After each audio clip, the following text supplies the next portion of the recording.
welcome to another week of Enjoying Orange Slices with Jeff and Ian. This week we talk about the Seattle Kraken and their expansion draft. We talk about the draft of the 17 and 18-year-old kids coming out of junior and getting ready to go play university. Some of them are in the university already. And we also talk about how we were going to keep it to 15 minutes this week, but somehow it got to 28.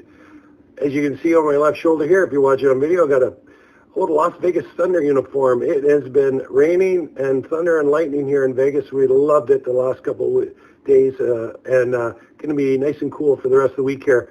Terrace, you're going to warm up as the week goes on, going to be in the low 80s, high 20s, low 30s Celsius-wise. And Napa, don't know why I'm picking Napa, but I love Napa, 92, which is high 30s Celsius-wise for the rest of the week. Enjoy Orange Slices. Have a great week, and love to all. Well, Jeff. What a week in the NHL hockey world, my God. Expansion draft. People got bought out this week. Oh, my God, just exciting. People losing their minds. Trent Franson texting me every 10 minutes. The Canucks are in trouble. What do you think of the expansion draft? You know, I thought it was good. I thought they tried to spice it up a bit. And they kind of went to the different parts of Seattle, and they got the ex-pros and some of the current pros from the MLS, the NFL, Major League Baseball involved, NBA back in the day. They had Lenny Wilkins who was there. Really good. I liked it. I liked where they did it. Weather's been great up there. Exciting times for Seattle. And overall, I thought, you know what? I guess we could say... I'll be right back. Keep talking. Okay, I'm going to keep going, but maybe a few surprises that they didn't take some big names like Price or Tarasenko, but they definitely went for size and they went for some speed, and I think their defense is going to be as good or one of the better defenses in the Pacific Division. So overall, I know a lot of people were kind of like, hey, what are they doing? They're not real strong down the middle right now. But those guys are tough to come by. So I know you were gone for a second there, but I just kind of said, maybe my dogs broke surprises. My dogs are here right now. Yeah, they broke in like Sean Kemp breaking through a T-shirt. I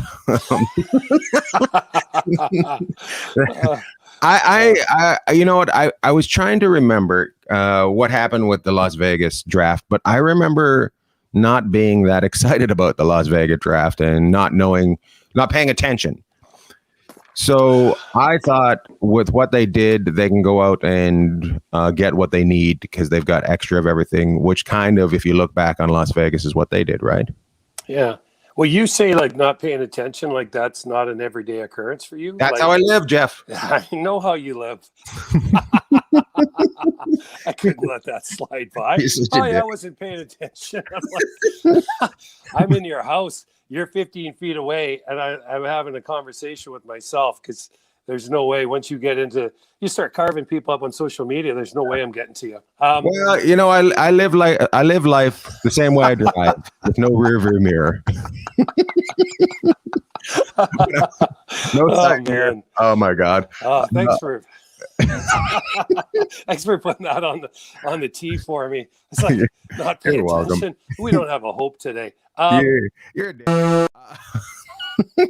I thought they did a great job for what they had, with things that are going on, and it made it exciting. Some of those players, Tanev was hilarious.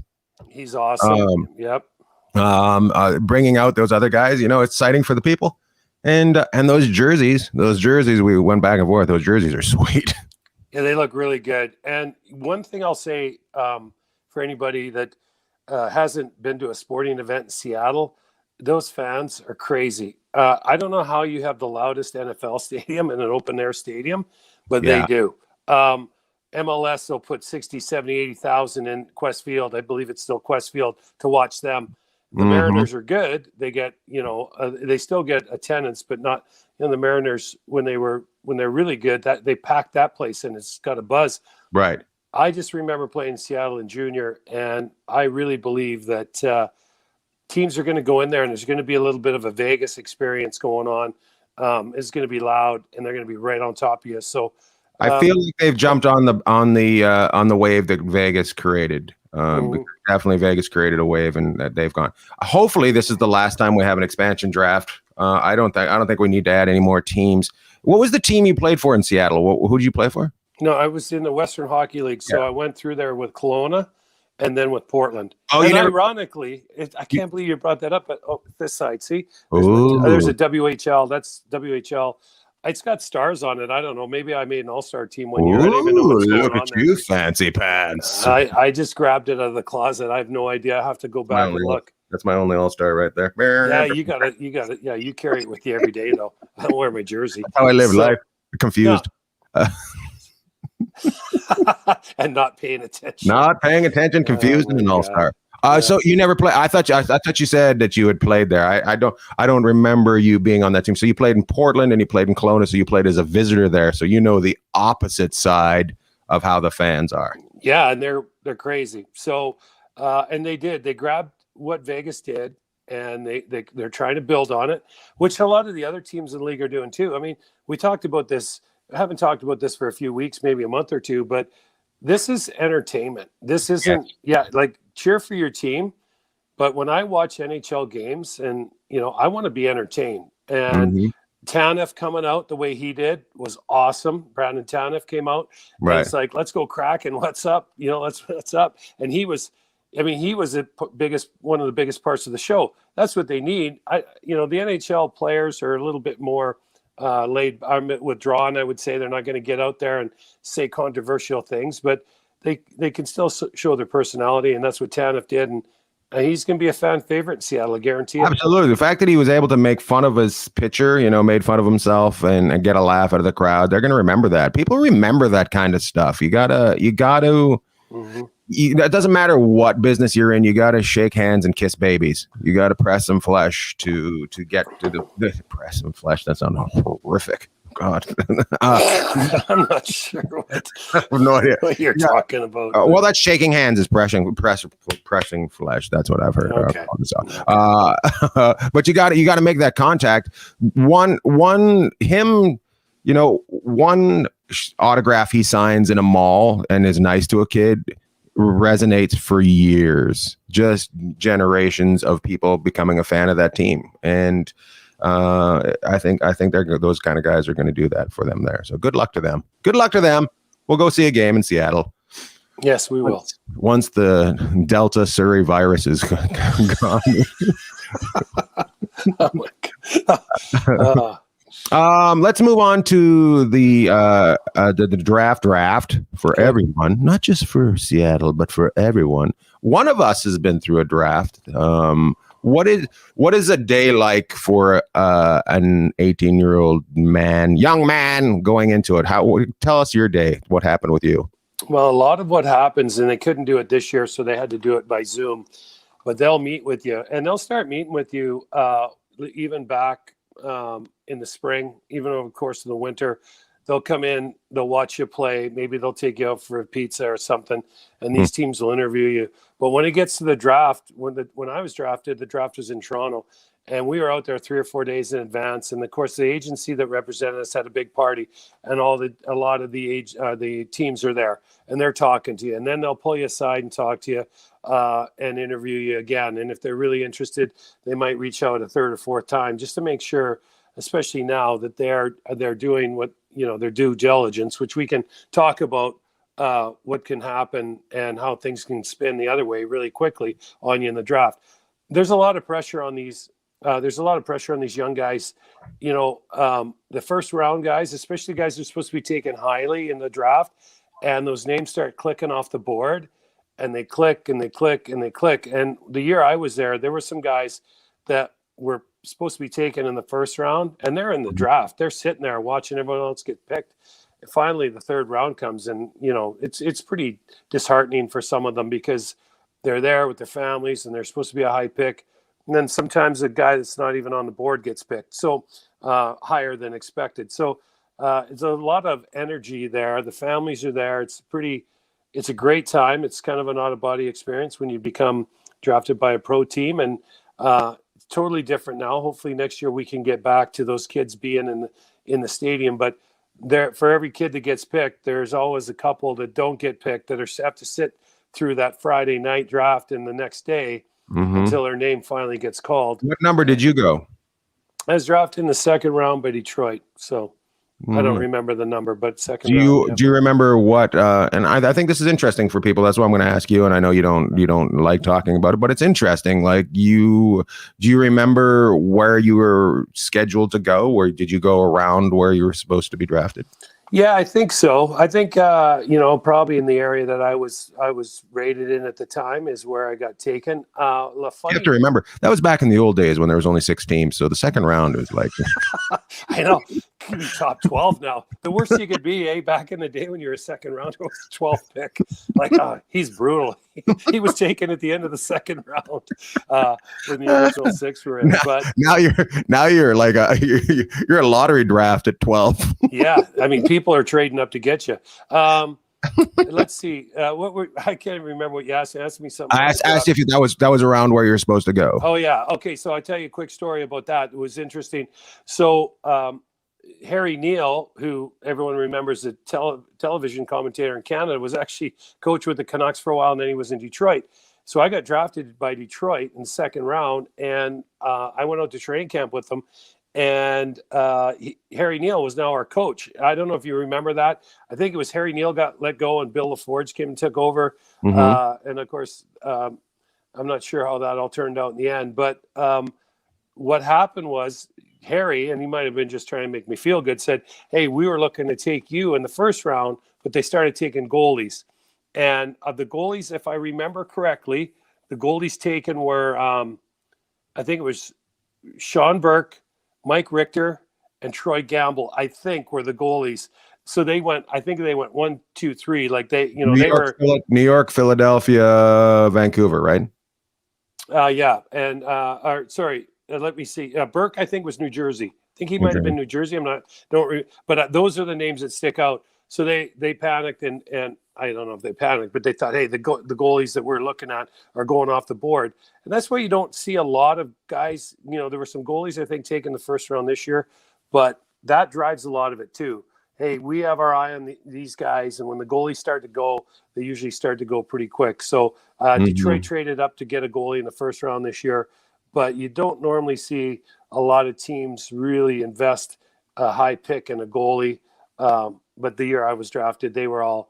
What do you think of this idea?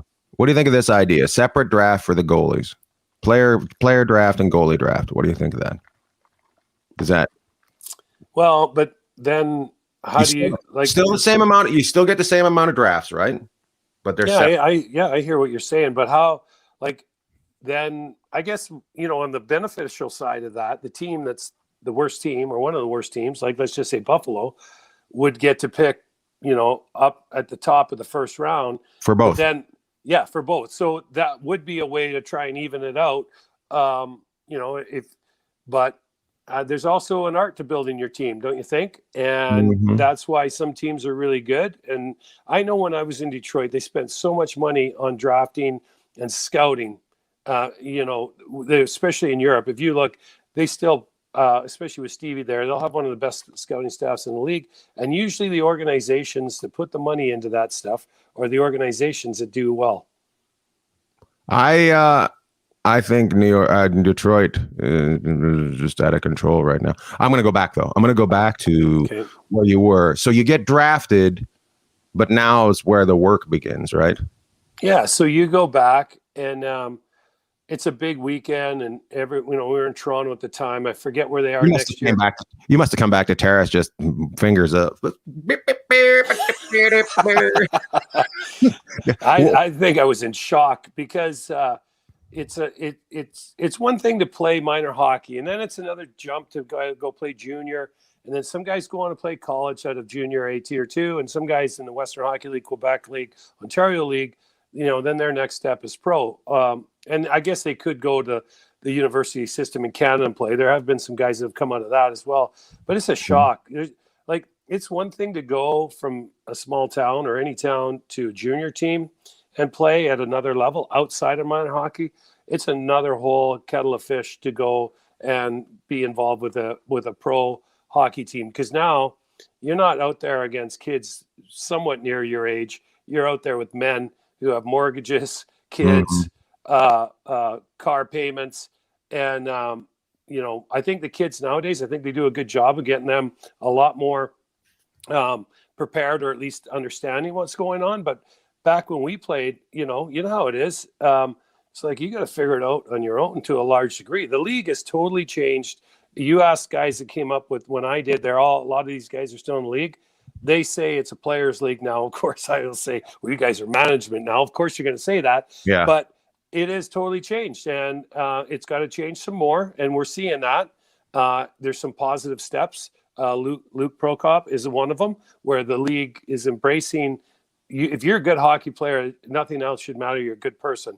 Good person, So, good hockey player. yeah, and you know what? So there's a kid that's going to get some. Hopefully, he's getting support, and he should be treated just as Luke, not as anything else. And I think Nashville is a really good place for him to go.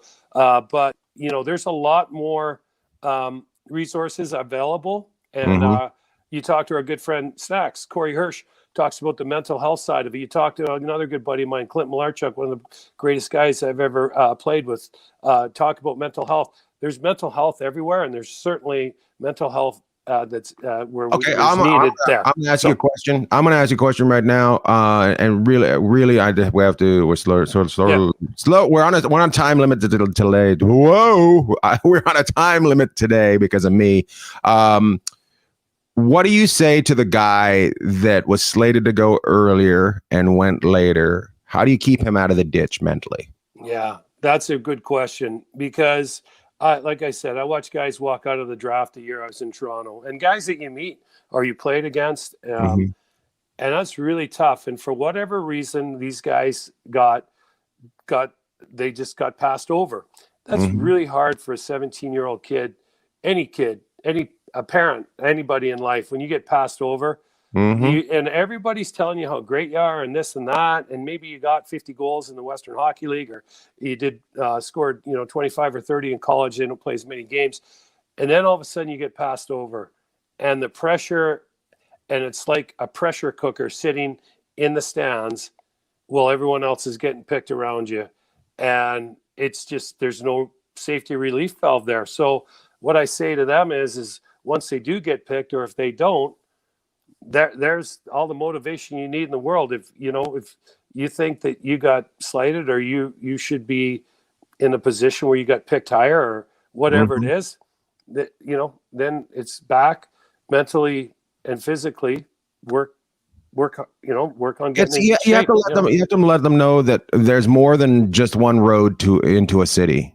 and you gotta figure out what your road is. That the main highway might be cut off, and it might take you a little bit longer. But you either want to get to that city or you don't want to get to that city, and that's the way you have to do it. And it's Well, has, adversity let's doesn't. not take the highway ever. You just No, got no, you can't be in the dirt roads your whole career either, but you got to know how to drive them if you get pushed right. onto one. And adversity doesn't build character; it reveals it. But this is Ooh, tough, get that down, Mom. Yeah, I know. How about that one?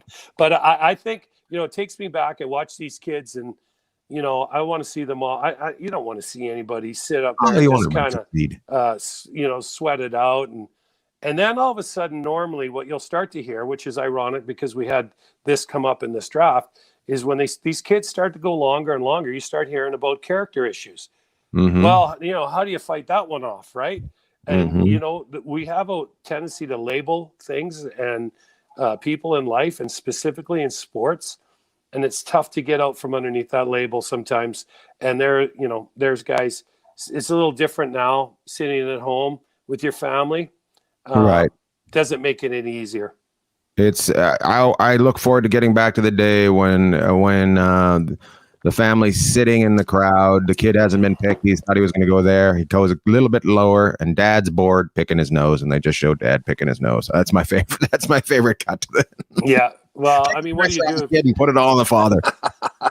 Yeah, exactly. He's over there with a Bud Light in his hand. But what do you do if you're the parent? Because there's a certain amount of, I mean, we always want to see our kids do well. And Right. so there's a certain amount, of pressure and stress. And obviously you're going to take it as hard as your kid is, if not harder, because you're like, well, what could I have done different? I mean, you're trying to push them forward, but in some cases it's just not that time, but doesn't mean they can't get there. I mean, even a kid that wasn't drafted, let's use Zach Whitecloud in Vegas, for example. Right. This kid wasn't drafted. He came from, I believe he's from northern Manitoba, and he went to Bemidji State, I think it is. Anyways, this guy's a regular D, bounces between the top 4, top 5 position with the Golden Knights.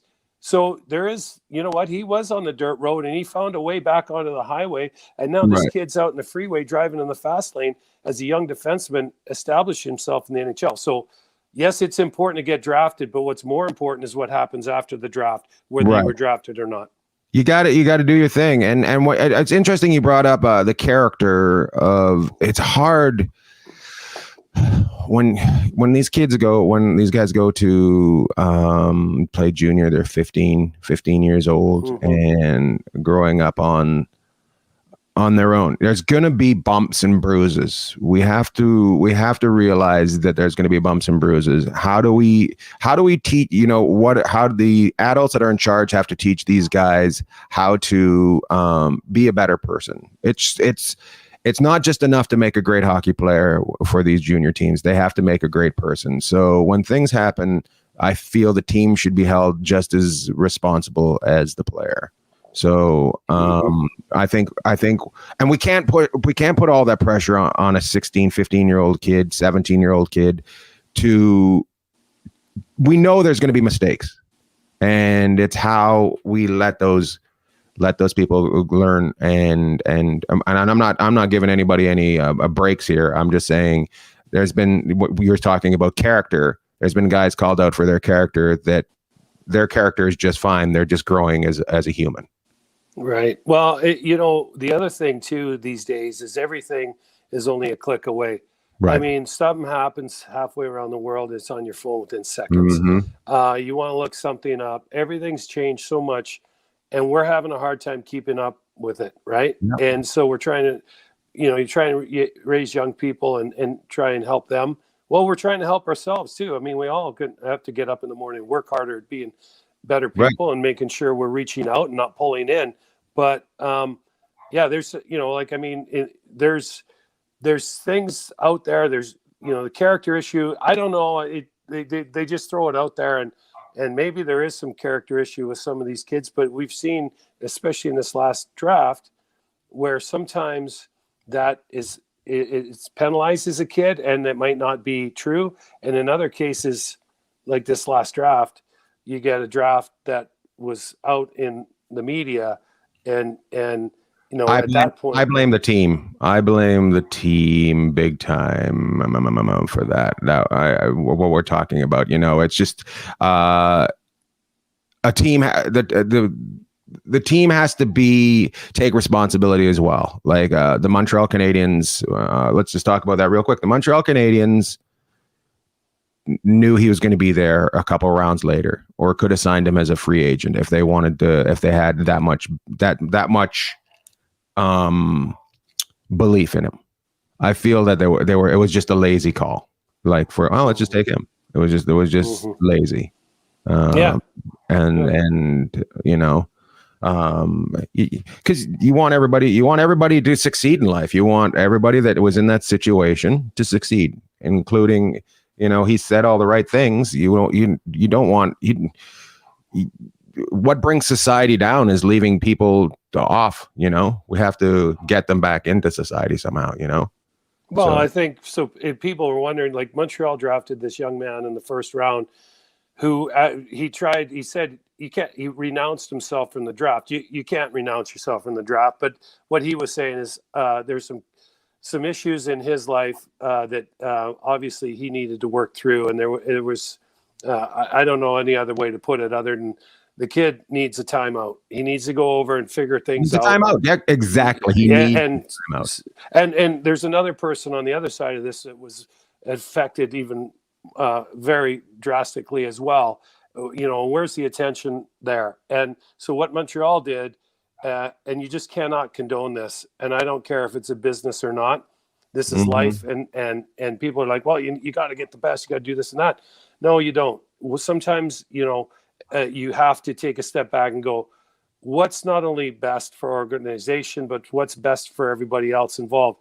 This young man said he didn't want to be drafted. Whether or not he was going to be drafted, he would have been a top 10 pick in the NHL draft had some of this stuff not come out. He was mixed up with some stuff in Europe that was non-consensual, as far as there were some photos involved. So you look at it and you say, okay, this kid wants to go off to the rest area, wants to go off timeout side of the road.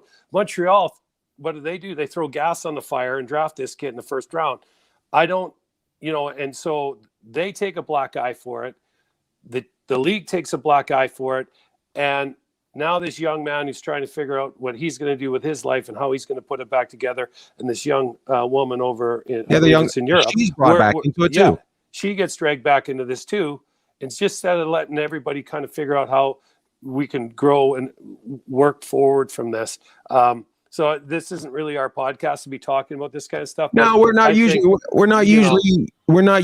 on the serious side, but sometimes things got to be called out, and Montreal needs to be called out. You did dirty. You did dirty, and people, you need to take a timeout, Montreal, son of bitches. It was just really shocking is the word I'd call it, and that's what everyone in the draft called it. You know what the sad part about it was? It was such a great week for hockey. I felt like it was just boom, boom, boom onto ESPN, and I thought they did a great job. Even though ESPN, they were using our internet connection during the expansion draft. Yeah. And poor what's his face? One guy's haircut just got railed. And what was it? Who was the second host on that show? Oh, Dominic Moore. Yeah, he was just. He does a really good job, but he does a great job. But sadly, it's going to be on radio now. I said to Lord Bagg, I said to him, well, at least we got better audio than one group. Yeah, like Ron Francis, this is a GM, president of a new team. Give him a microphone that works. Like we have all the mics that don't work. Give him a good one. So, how about the fact that you're in Microsoft's hometown and how are you having bad internet there? For Christ's sake! Oh my! Antifa must have got on the air. Antifa stole their internet and they had bad internet. We got to get going, Jeff. Any shout-outs this week? You'll probably remind me of one. But I think I'll just give a shout out. We shouted out the Seattle Kraken last week. Just shout out the city of Seattle and the Kraken for the job that they did hosting the expansion draft. I know some people were looking for a little bit more fireworks, but it was really such a great day in Seattle. ESPN, you can tell that they come back with some gusto. So let's shout out to the Kraken and the city of Seattle and ESPN having hockey again down in the States and look like they're committed to doing it the right way, which is excellent. Yeah, good for them. I'm gonna give a shout out in hockey world too. I'm gonna go for the Vancouver Canucks for actually getting rid of $6 million off their contract and doing something exciting.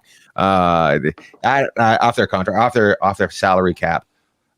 Just a good. It was a good week. It was a good week, even though there were some bumps and bruises. I thought it was a good week. So, and I'll see you on Thursday. I'm going to fly down Thursday, and I'm going to leave Friday. Big show at Panavino in Las Vegas. Get your tickets at ianbagg.com.